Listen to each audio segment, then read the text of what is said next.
আহলে হাদিস গড় থেকেই হারামের উত্থান, হাদিস গড় থেকে উত্থান, ধুলিয়ান এলাকার ঔরঙ্গাবাদ থেকে বিড়ির উত্থান।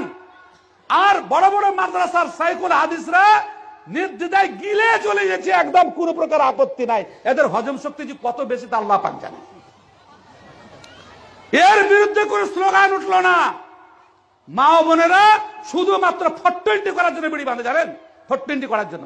আর ওদের স্বামী দিলে বদমাস গাল ভড়ুয়া বিবির ইনকাম করা খায়, আর বস 4 দোকানে বসে থাকে।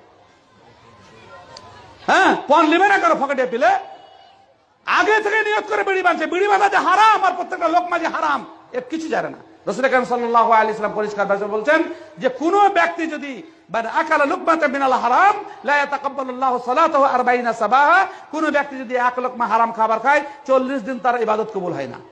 40 দিন, 40 দিন।